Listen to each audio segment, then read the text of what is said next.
Assunto bem atual, sabe, Roberta? Com a queda da demanda gerada pela inflação, os supermercados têm trabalhado com estoques menores. Para quê? Para evitar prejuízos, né? E segundo dados de uma empresa especializada em cadeias de suprimento, o estoque do varejo alimentar é o menor dos últimos 2 anos. E quem vai falar com a gente sobre esses números é o nosso especialista CNN em economia, Alexandre Schwartzman. Alexandre, boa tarde, que bom tê-lo aqui conosco. A respeito dessa forma, né, de logística agora, de atacadistas, distribuidores e os supermercadistas também enfrentarem a inflação. Isso está acontecendo agora, já aconteceu na história recente da economia brasileira? Você se recorda? E como é que foi a solução lá atrás desse problema?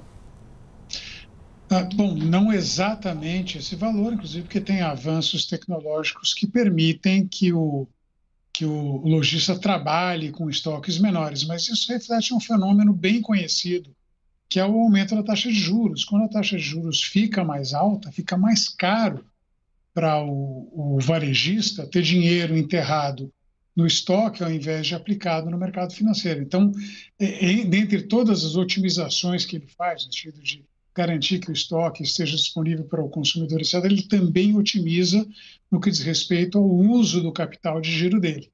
Então, ele, com o juro mais alto, e subiu bastante nos últimos 2 anos, tem um incentivo para manter o estoque no mínimo possível, sem, obviamente, levar a uma situação que ele não consiga oferecer para os clientes, aí ele perde a venda, né? Mas manter isso de maneira a preservar o capital de giro e não incorrer em custos muito elevados do ponto de vista de taxa de juros.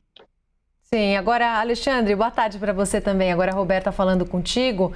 Quais são os efeitos para a nossa economia desses estoques menores nos supermercados? Bom, na verdade, acho que isso é um desenvolvimento positivo, né? Porque mostra uma capacidade de atender ao público com um volume de estoque menor. Então, é um aumento de eficiência no sistema. Isso daí acaba, em tese, deveria possibilitar, se fosse bastante competitivo, algum repasse para o consumidor. Na prática, isso provavelmente acaba virando um lucro maior daqueles varejistas que têm condição de manter um estoque mais baixo, porque tecnologicamente estão mais avançados. Alexandre, você deu uma explicação sobre o VOC, você é muito forte nisso, na macroeconomia, né? Eu vou exigir de você um pouquinho mais agora ali no varejo, né? Ali na prática, porque com a taxa de juros alta, a inflação como estamos ainda, os combustíveis ainda altos, né? Mesmo com essas reduções, o preço é alto, os impostos também, e no caso dos supermercadistas tem um problema, tem muito roubo em alguns lugares do Brasil de caminhões também, o que prejudica o abastecimento, em parte, junto com tudo isso que nós falamos aqui, pode ser um problema. Essa turma vai bater na porta de quem? Primeiro, do consumidor. E de quem mais? Essencialmente do consumidor. Acho que não tem ninguém mais. Bom, depende aí da relação com o fornecedor. Obviamente, você está falando com um fornecedor de grande porte, né? O supermercado ali vai ser uma briga de gente grande, não é claro quem vai ganhar. Agora, se é o fornecedor pequenininho, o que acontece é que o varejista acaba empurrando para ele um pedaço desses custos, o máximo que ele puder. Mas depende, obviamente, da relação. Se a gente está falando de uma grande cadeia de supermercado, um fornecedor pequenininho, quem vai levar a pior é o fornecedor. Se a gente está falando no varejo do seu Manuel ali da esquina e um fornecedor de grande porte, a equação se inverte, né? Então, depende muito do poder relativo de mercado de cada um na cadeia. Mas a grande verdade é que o varejo brasileiro, embora não seja extraordinariamente concentrado, ele tem grandes players. A gente vê aí as grandes cadeias de supermercado. Quem tiver frente a frente com elas sempre vai ter uma dificuldade. Sim, mas esses estoques menores, Alexandre, eles refletem, eles mostram a situação também de dificuldade de muita gente de conseguir comprar os produtos. A inflação está alta, os produtos estão caros, por isso a demanda diminui e os mercados acabam reduzindo essa demanda, porque a gente sabe que para muita gente está difícil conseguir comprar o básico nos supermercados, né? Bom, as vendas no varejo não estão indo tão mal, não. Elas estão... O último mês que a gente tem dado disponível, é verdade que é só maio, a gente ainda não teve junho, teve uma pequena queda, mas o conjunto da obra, a demanda de maneira geral vem subindo, inclusive a parte de supermercados, né? Não está extraordinária. Então, isso aí, acho que esse efeito não me parece tão relevante nesse exato momento, não. Alexandre, não briga comigo não, porque eu vou repetir uma pergunta que a gente ouve por aí, né? E essas pessoas que perguntam, e eu vou me incluir também, eu vou me incluir, porque as pessoas falam assim, poxa vida, o Brasil produz tanto alimento, né? Não dá para evitar, por exemplo, exportar tanto lá para fora e abastecer o mercado interno, empurrar os preços, pelo menos da cesta básica para baixo. Isso é possível? Sempre é possível, não tá dizendo, só não estou dizendo que seja uma coisa muito inteligente a ser feita.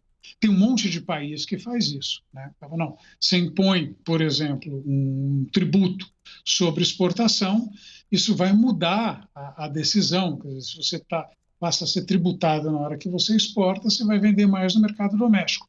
Agora, isso tem consequências, né? As consequências são os caras que estão produzindo isso, eles vão olhar e falar, pera um pouquinho, eu já fui tungado uma vez, por que mesmo que eu vou continuar fazendo isso? Né? Então, se fosse um jogo que terminasse hoje, maravilha, faz isso e fica feliz. Só que esse jogo continua para o futuro.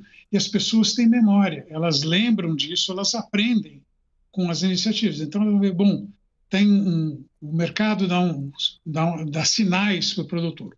O preço está subindo, é um sinal para o produtor aumentar a produção. Obviamente, a gente está falando de agricultura, uma coisa que depende do ciclo. No Brasil, em certos lugares, consegue até 3 safras por ano. Nem todos os lugares conseguem isso. Mas o fato é o seguinte, ele teve o aumento de preços, ele falou, agora vai. Aí ele é tungado. Bom, na safra seguinte, ele vai plantar menos. O sistema de preços deixa de funcionar. E na hora que o sistema de preços deixa de funcionar, a gente tem consequências mais severas. Então, países que, como regra, abandonam o regime de mercado e têm constantes intervenções, né? O que acontece é que esses países, tipicamente, vão muito mal. Isso aqui você é uma coisa teórica. Não.